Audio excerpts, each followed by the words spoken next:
देश में लोकतंत्र पर बड़ी बड़ी बातें या 5 साल में एक बार वोट देना लोकतंत्र नहीं है। संसद से लेकर सुदूर गांव तक जब सामूहिक निर्णय और नेतृत्व से कोई काम संचालित होता है तो वही जमीनी लोकतंत्र है। हमारा काम इसी की खोज करना है। तो आइए हम चलते हैं उसी जमीनी लोकतंत्र के बीच जहां बसती है ग्राम सभा की आत्मा।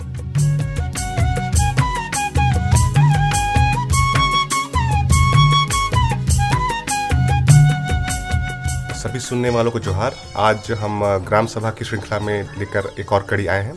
आज हम लोग आए हुए हैं कस्यापेचा गांव, जो कि झारखंड के पश्चिमी सिंहभूम के मनोहरपुर ब्लॉक में है। गांव सारंडा जंगल के बीचों बीच है और हमारे साथ आज दो बहुत ही महत्वपूर्ण गेस्ट जुड़ रहे हैं। कस्यापेचा गांव के जो ग्राम सभा है उसके अध्यक्ष, इस गांव के हाथूमुंडा नंदलाल सुरीन, और साथ ही ग्राम सभा सदस्य और एक कर्मठ कार्यकर्ता, एक युवा साथी मंगता सुरीन।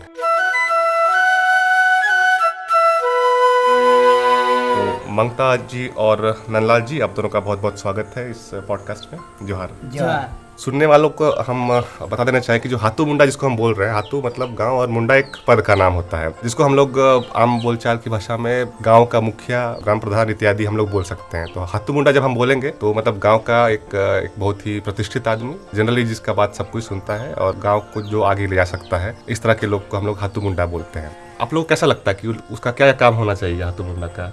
जैसे मुंडा है तो गांव में थोड़ा सा एक्टिव होना चाहिए। जैसे गांव में जो कुछ होता है उसको अच्छा से समाधान करके, बातचीत करके उसको अच्छा से काम होना है, देख रेख करना है, कहाँ कुछ क्या हो रहा है कि नहीं हो रहा है। और मंगता जी, आपकी सबसे हाथू मुंडा का सबसे मुश्किल काम कौन सा होता है? झगड़ा झंटी गांव में होता है एक बार, जैसे कि पीपा करके, तो उसका समाधान करने के लिए थोड़ा दिक्कत होता है एक बार। और मुंडा का बात नहीं सुनेगा और नहीं मानिएगा तो गांव में वैसे झगड़ा झंटी करते रहेगा और गांव को पूरा बर्बाद हो जाएगा। तो मंगता जी, आपसे ये जानना चाहेंगे कि आप लोग जब ग्राम सभा करते हैं तो उसका पूरा प्रक्रिया कैसे होता है? हम लोग को ग्राम सभा करते हैं 2-3 दिन पहले हम लोग को समस्या रखते हैं गांव में कि एक दिन ग्राम सभा करेंगे और विषय रहेगा कोई भी गांव का विषय, कोई भी खेतीबाड़ी के विषय, कोई भी स्कीम का विषय, सब चीज़ के विषय होता है। तो 2 दिन के बाद है और गांव का डकुए के पास जाते हैं शाम को, और हम डकुए को बोल देते हैं कि कल सुबह आप डकरा करो 6 बजे, जैसे सुबह भोर में, तो इसे डकरा कर देगा। तो 10 बजे अपना जैसे कि आल जोत के आएगा, कोई भी काम करके आएगा, 1 घंटा 2 घंटा, और खाना वाने का नाश्ता करके आएगा ग्राम सभा का जगह में। तो ग्राम सभा करते हैं तो सबसे विषय होता है कि खेती-बाड़ी का विषय, कि गाँव का विकास का विषय। तो ग्राम सभा करते हैं तो जितना बात मैंने विषय का विषय हम लोग को रजिस्टर में लिखते रहता है। जैसे कि अभी खेती-बाड़ी के विषय हो गया, खेती-बाड़ी के विषय चर्चा हुआ तो खेती-बाड़ी के विषय हम इतना चर्चा हुआ इसका विषय में, इस तरह से रजिस्टर में लिखते रहता है। ग्राम सभा खत्म होने से पहले सबको उसमें साइन करवाते हैं कि नहीं करवाते हैं? ग्राम सभा खत्म होने के बाद सब कोई को साइन करवा लेते हैं। जिस मुद्दा को चर्चा करते हैं, ज़्यादा अगर हम लोग को बात को ख़त्म नहीं होता तब बाद में हम लोग हम डेट तय करके दूसरा दिन उसके ऊपर में हम लोग चर्चा करते थे। तो अभी जिसको हम लोग ग्राम सभा बोल रहे हैं, तो उसमें योजना के अलावा बाकी क्या क्या मुद्दा में आप लोग बातचीत करते हैं? जैसे कि हम लोग का खेती-बाड़ी में है, जैसे धान है, मकई है, उसको बचाने के लिए जैसे गाय चरा रहा है तो उसको छोड़ दिया जाए, गलती से खो गया तो उसके लिए हम लोग एक देख रेख करने वाला, एक दिन में 4 लोग घूमते थे पूरे गांव तरफ, जहाँ जहाँ हम लोग खेती किया वहाँ। जैसे गाय या बकरी जो वहाँ पर मिलेगा तो उसके लिए रजिस्टर में ग्राम सभा में जितना जो हम लोग तय किया है, जैसे बकरी का 5 रुपये एक बकरी में, गाय का 10 रुपये। जब गाय मिला, बकरी मिला, उसके लिए कोई लोग बोलता है कि नहीं बाहर में पकड़ा है तो इसीलिए हम पैसा नहीं दे। इस तरह कुछ थोड़ा झगड़ा भी होता है, तो उसमें भी हम लोग ग्राम सभा में ही बातचीत करके उसको फैसला करते हैं। और ऐसा नहीं करना है कि हम लोग का जो ग्राम सभा में तय किया है उसी के तहत हम लोग चलेंगे और हमारा खेती को बचाएंगे बोल के।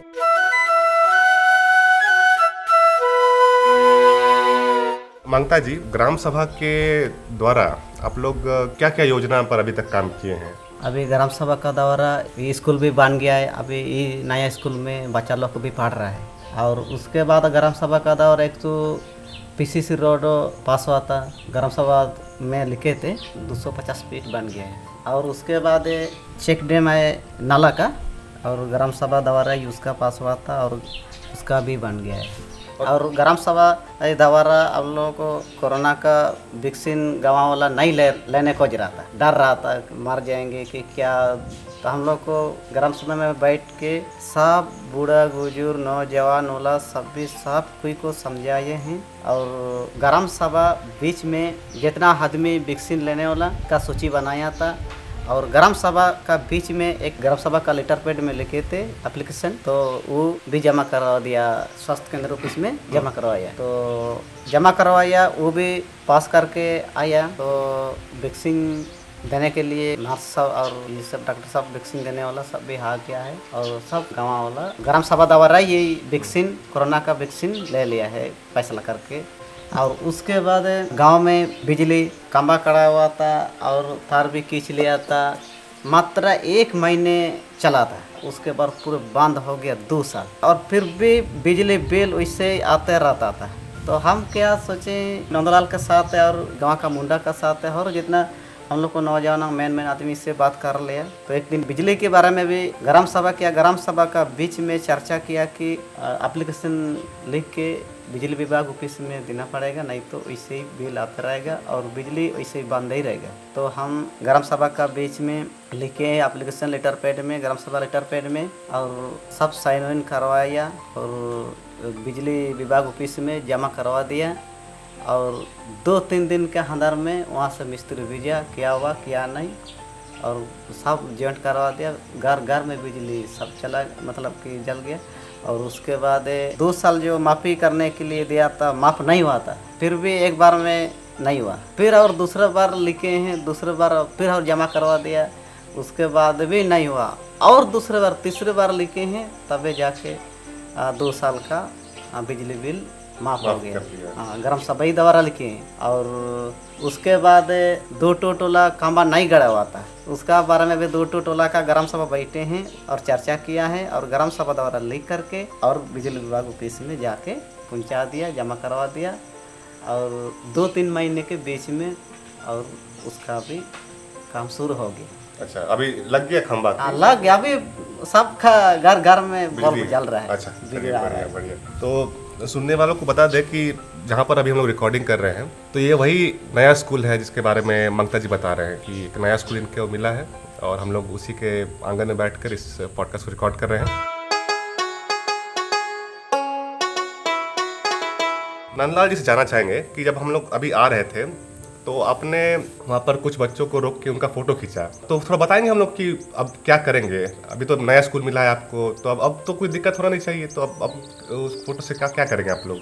जैसे नया स्कूल तो बन गया, तो वहीं पढ़ाई चल रहा है बच्चा का, तो दूसरा टोला काना करने के लिए जाता है, यहाँ पक्षशाला नहीं होने के कारण। अच्छा, तो इसलिए बारिश का सीजन में पूरा भीग जाता है बच्चा, सब कुप्पी लेके जाता है तो काना करने के लिए, तो इसलिए बहुत दिक्कत हो रहा है। तो इसलिए आज फ़ोटो खिंचाया कि जैसे इनको पत्रकार को दे देंगे और जल्द से जल्द पक्षशाला को बना दिया जाए, और बच्चों को यहाँ भोजन करने के लिए सुविधा हो जाए, और इतना दूर जाने के लिए दिक्कत ना हो, मैं बोल के फ़ोटो खिंचाया था। अखबार में दे देंगे। अच्छा, अखबार में देंगे। और कुछ साथ में कुछ चिट्ठी वगैरह भी किसी को लिखेंगे या फिर अभी बस अखबार में देंगे? चिट्ठी भी लिखेंगे, चिट्ठी भी लिखेंगे और अखबार में भी दे देंगे। ये चिट्ठी लिखने के लिए एक दिन ग्राम सभा करके हम लोग लिखेंगे, और उसमें चिट्ठी भी वीडियो को दे देंगे। सुनने वालों को बता दें कि जो हम लोग DMFT फंड के बारे में बात कर रहे हैं, तो जितने भी माइनिंग कंपनीज है वो अपना कुछ पैसा जमा करते हैं इस फंड में, जिसके कि कुछ एक पदाधिकारी होते हैं, जैसे कि DC होते हैं उसके गवर्निंग बॉडी में, उस इलाके के MP MLA होते हैं, यहाँ के जो पंचायत से जो चुने हुए हैं कुछ 2-3 लोग वो लोग होते हैं। और इस फंड का इस्तेमाल शिक्षा और स्वास्थ्य 2 मेजर एरिया है जहाँ पर करना है, और उसके अलावा बाकी चीज़ों पर कर सकते हैं, लेकिन मेन फोकस अभी शिक्षा और स्वास्थ्य है। शिक्षा के हिसाब से स्कूल बिल्डिंग का निर्माण भी DMFT फंड से हुआ है। तो नंदलाल जी से जानना चाहेंगे आपसे कि अभी तो फिलहाल कसिया पेचा में माइनिंग शुरू नहीं हुआ है, अभी तो गोवा जो बगल का इलाका है, तो अभी तक गोवा में ही माइनिंग चल रहा है और यहाँ तक पहुँचा नहीं है अभी मान लिया कल को अगर आपका कस्या पेचा में भी अगर माइनिंग होता है तो जो उठा के ले जा रहा है आयरन ओर है तो उस पर किसका हक रहता है? आपको क्या लगता है कि उस पर आप लोग का, गांव वालों का हक है कि सरकार का हक है कि माइनिंग कंपनी वालों का हक है? उसमें गाँव वाला का जो एक डीएमएफटी फंड जो आप बोल रहे हैं हम लोग, उसको आप लोग कैसे देखते हैं कि अगर वो फंड से आपका अस्पताल बन गया, स्कूल बन गया, तो वो एक दान के रूप में देखते हैं कि हम लोग को भीख दे दिया कि वो आप लोग का हक है इसलिए मिल रहा है आप लोगों को? जैसे यहाँ से माइनिंग चलेगा, यहाँ ले जाता है तो हम लोग का ही नुकसान होगा, तो इसलिए एक डीएमएफटी फंड है तो उससे हम लोग को मेन से अगर कस्या पीछा में चलाएगा तो इससे हम लोग का जो बड़ा बड़ा जैसे अस्पताल बनाएगा, जैसे स्कूल बनेगा, तो यही हम लोग डीएमएफटी फंड से ही मांगेंगे। हाँ। सीधा तो कंपनी से अगर हम लोग मांगेंगे तो कंपनी बोलेगा हम डीएमएफटी फंड में दिए हैं, तो इस तरह बोलेगा, इसलिए हम लोग डीएमएफटी फंड से उसको ग्राम सभा करके ही मांगेंगे। ये थे हमारे साथ मंगता सुरीन और नंदलाल सुरीन। और जैसे कि आप लोगों ने सुना कि आंखों में तो सपने बहुत बड़े बड़े हैं, और हमको लगता है कि ग्राम सभा के माध्यम से जब एकता बन रही है तो ज़रूर इस पर ये लोग बढ़िया काम करेंगे। इसी के साथ हम लोग आज का पॉडकास्ट यहीं पर समाप्त करते हैं। देखते हैं अगले पॉडकास्ट में हम लोग झारखंड के किस गांव में रहेंगे, लेकिन तब तक के लिए सबको जोहार। आप दोनों को भी जोहार। जोहार जोहार।